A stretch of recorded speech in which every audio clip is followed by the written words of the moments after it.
Hey guys, today I'll be going over my digital watch collection. So I've already done a few videos on my analog watch collection, which is the more expensive collection, but I also do have a digital watch collection as well. I have 6 watches here. This is my Case Elegance case that I bought from Amazon. It's a pretty nice case, so I did a review of it. Yeah, not that expensive and looks pretty good. So anyways, let's take a look at each of these watches. So yeah, I have 6 digital watches here. All of them are kind of different in their own way. So going from left to right here, first one I have is the Apple Watch Series 3. And well, what can I say? I have this in my collection. I don't actually use a lot of these. I mostly use analog watches, by the way. Like when I go outside, I just like to watch, I like to wear traditional mechanical watches. But I do have these in my collection for various reasons. So the Apple Watch is in my collection because it's a watch OS. You know, it runs Apple's watch OS and it pairs with the iPhone very well, and I do use an iPhone. So although I don't use this watch all that much, I can use it because I do use my iPhone 12 mini a lot. And if I do want some kind of like fitness tracker or something like that, I guess I can use the Apple Watch as well. And the interface and everything is really nice. So I do have to give props to Apple. They do know how to design their interfaces. And Watch OS is a pretty nice watch interface. I have to say, a lot better than Wear OS. So yeah.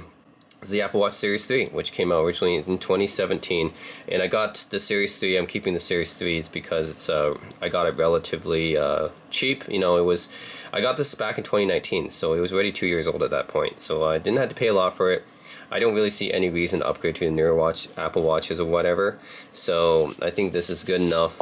Silicone strap. I didn't buy the more expensive ones. Yeah. I don't know exactly. Like of course, the new Apple Watch is gonna have more features, but this one is good enough, right? Still does most of the things you want. Will kind of act as a glorified Fitbit, basically. But yeah, it runs watch OS, and yeah, it's got this digital crown feature, of course, and the menu button, I guess. So yeah, it's just pretty simple Apple Watch. Everyone knows it. It's one of the most popular, probably the most popular smartwatch out there. If you want to count Fitbit as a smartwatch, you can. I think that Fitbit and Apple Watch are probably the most popular smartwatches out there. So yeah, that's the Apple Watch Series 3 from 2017. The next up I have the Motorola Moto 360 3rd generation from 2020. I think this was, what, $350 when I got it. It's quite expensive, but the reason I got it is because I have memories of actually this being my first Android. Actually, this was my first smartwatch. Yeah, not just Android smartwatch. This is my first smartwatch. I bought the original, not this one, but the original Moto 360. The original Moto 360 came out back in 2014. I remember I got it. It's the first smartwatch I ever had, before the Huawei watch, before the Apple Watch, before anything else. And yeah, I remember being really intrigued by it because this is, before Apple came out with the Apple Watch back in 2014. So, as people know, yeah, Apple was not the first to the smartwatch game. A lot of smartwatches were out before Apple, and Motorola's Moto 360 was one of them. And actually, the thing that defined the Moto 360 was that it was the first smartwatch, I believe, with a round face. We'll get to this one later, but basically Pebble is the company that started the smartwatch trend in the mid 2010s, and really all the early smartwatches, including the Apple Watch, had like a square rectangular face. And the Motorola Moto 360 was the first smartwatch with a round circular face. And that was a really exciting thing for that time, because really not many other smartwatches were like that. So yeah, this was the first. The original Moto 360 was the first smartwatch with a traditional circular face that people associate with watches. And then you have others like Fossil and LG that came after that also kind of did it as well, but Motorola was the first. And this is the 3rd generation, so it's actually not made by Motorola. I think it's made by a different company. But yeah, this is it's either they're using the Motorola name under license, and yeah, still keep this watch because this runs Wear OS, and I just like to have different operating systems under my belt, just like with phones. I like to keep like an Android phone, iOS phone, then Sailfish device, and then I have a Lineage phone. Yeah, I like to have like all the different operating systems. Anyways, yeah, so this is my watch that runs Wear OS. It's quite a bit bigger. Actually, maybe not. Maybe not bigger. It seems like it's thicker though, yeah, than the Apple Watch. Also has a crown, of course, that can rotate like this, can be pushed in like this. The Motorola logo, and also a specialty button right here. I think it can be configured to anything. So yeah, the Moto 360 third generation. So Motorola made 2 generations, and they stopped making them basically. Then they came back with the 3rd generation. I thought I'd buy it just as a nice homage to my first smartwatch ever, the Motorola 360. And it got rid of that little flat tire thing that was on the 1st generation. Okay, next up we have the Samsung Galaxy Watch Active 2. Another round face watch, another circular watch. Of course, this came out a lot later than the 1st generation Moto 360. This was what, 2018 or something like that? This is a 4-year-old smartwatch. Anyways, this runs a different operating system than Wear OS. This runs Tizen, which is an open source OS that's kind of backed by Samsung, I would say. Tizen is mostly used by Samsung, and really only for their smartwatches. So yeah, it has the stereotypical sensors you would expect from smartwatches, and yeah, I mean, it just has it's pretty simple to operate, just like the other ones, right? It has one button up here. It does not have a crown, so it doesn't have a crown like the Apple and the Moto 360. No crown, but I think you navigate by using the circular bezel here, so you can just swipe your fingers like this to actually rotate through the different menu items. So it's kind of cool like that, and has one button here and another button here. Yeah, I think these are go back to menu, specialty button. But yeah, this is another circular design, and again, reason why I have it. It's an alternative, right? It's mostly used to pair with Android devices as well. Difference is, do you want to do with Wear OS or Tizen? I think I did a video comparing these two. I actually prefer Tizen because this is much more optimized, and it's a lot smoother experience. But Wear OS, like they really try to improve Wear OS, but I honestly don't think this is like too much bloat on Wear OS sometimes, and yeah, it's a little bit laggy. I think that's why people prefer Apple Watch. It's so simplistic, easy to use. Even Tizen is more optimized, I think. But Wear OS can, I think the UI can sometimes get dragged down. But I think Google is really trying to improve that. And then we have the Casio data bank.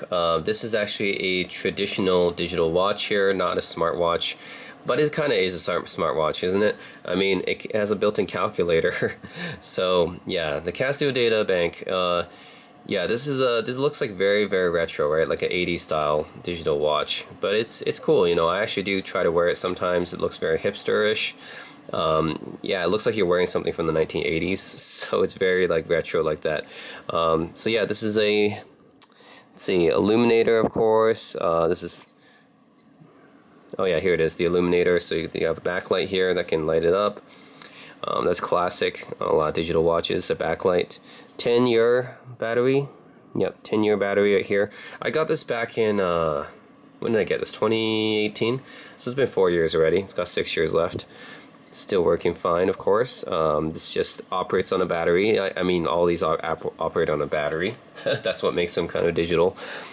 And yeah, this has a built-in calculator, which is cool. So yeah, it's got buttons on the side here. You can, yeah, this is letting you cycle through the different apps here. There's a calculator here, so you can enter in some quick calculations. And this is useful because calculator is one of the things I use the most. It's one of the apps I use the most on a phone. Is when I need to quickly, do some calculations and stuff. So it's nice to be able to have this on a watch. Yeah. So, anyways, you can do some quick calculations on your watch here. It's be so cool. You just do this on a watch, People will be looking at you kind of funny, but hey, where's your smartphone? I don't need no smartphone, I have a watch that did this all the way, back in the 80s it can do this. Way before smartphones. Built-in calculator. So, take that. Yeah, and then obviously you have your time, your day here, date functionality, but you also have a date book. I think you can enter in people's numbers and stuff. If you want to like meet like a girl and then you get her number, you enter it in your Casio data bank. You have your phone number. Yeah, it's like, oh, you go to a club. Oh, I need your number. Okay, I can enter it on my watch, baby. Yeah, okay. And then calculator, of course, alarm. Yeah, it's an alarm.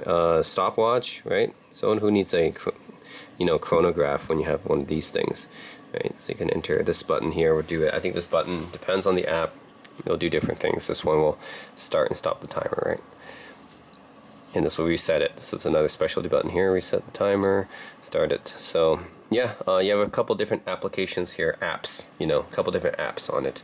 This is way before apps though. It doesn't have an operating system. It's just a really vintage looking digital watch. So that's why I got it. It's super cheap. I think it was like 20 bucks or something like that, 25. It's super cheap. Anyways, Casio watch is always really good value. And then this is kind of the company that started it all. The smartwatch trend is Pebble. Pebble's no longer in existence, but this is the Pebble Time Steel, which I backed on Kickstarter back in 2015. So this is a Pebble Time Steel.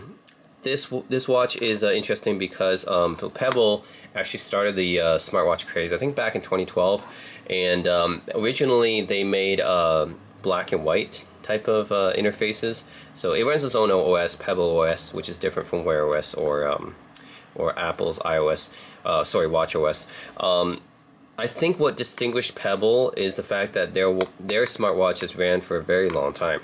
So Pebble OS, because the small resolution, didn't have color, it was like black and white. So Pebble smartwatches actually ran for like a month, I think. Whereas these watches, they have to be charged, you know, almost daily. So yeah, compared to Wear OS and iOS, the Pebble OS didn't do as much, but because they lasted for such a long time, I think people put up with the more limited functionality on Pebble OS. So yeah, but Pebble Time Steel, this one, I think added color. So yeah, I did a video on this way before my channel. I think it added like color elements to it, and you could like go back and forth between the different timelines. So there's like a past, there's like, you know, 3 different, it's called a Pebble Time because like there's like a past type of view where you can look at what happened in the past. Then you can go to like what's happening currently, as in the current date and time and your current agenda. And then you go to the future, you can see upcoming appointments and stuff like that. I think that's how they organized it. So you have 3 different buttons here actually, one for going forward, one for going back. And I guess this is some action button here, all nicely textured too. And yeah, another button here, which maybe was the menu button. And then I got the stainless steel version, and you open it up and you can see this is my special Kickstarter backer version. So yeah, I backed this on Kickstarter back in 2015. Pebble went out of business shortly after, a few years later, I think. Kind of sad. I mean, it's a small company, right? Pebble's a small company that kind of started the whole smartwatch trend that bigger companies got into. But yeah, you got to give them credit for that. I mean, I have this as kind of like a legacy thing. I don't think it works anymore, but it's just nice to be able to see this is the company that started the whole smartwatch thing. So Pebble back in 2012, you know, created smartwatches basically, and every other company like Motorola, Fossil, Apple, Samsung, LG, Sony, everyone else, Asus actually as well. Everyone just kind of followed that kind of trend. So yeah, it's really cool. And the Time Steel, I think, was one of the last Pebble devices. I think they remade another one, and maybe after this one, like maybe one more model after this one, but that's pretty much it. They didn't really make many models after this. This was already like kind of beginning of the end for Pebble because they couldn't really compete with the bigger companies. And I think at this point their main selling point was that their battery life lasted a long time compared to the other smartwatches, but you know, people just prefer to do more on their smartwatches, and I guess they don't mind charging their smartwatches every day. So Pebble kind of lost that battle, unfortunately. Okay, and lastly I have the Nixoid Nixie watch, and I got this fairly recently. Was it last year, I think? This is a really cool watch because it looks even more retro than the Casio data bank. This uses not Nixie tubes actually. This is made by Nixoid, which you can buy Nixie tube watches from Nixoid, the small company. So if you go to Nixoid, I think Nixoid.com or something like that, you can buy Nixie tube watches. But this particular one uses VFD tubes, and they're a little bit different. They're still really cool looking. And this particular model is called the Space VFD, I believe. Yeah, Space VFD. I think I got this for around $200.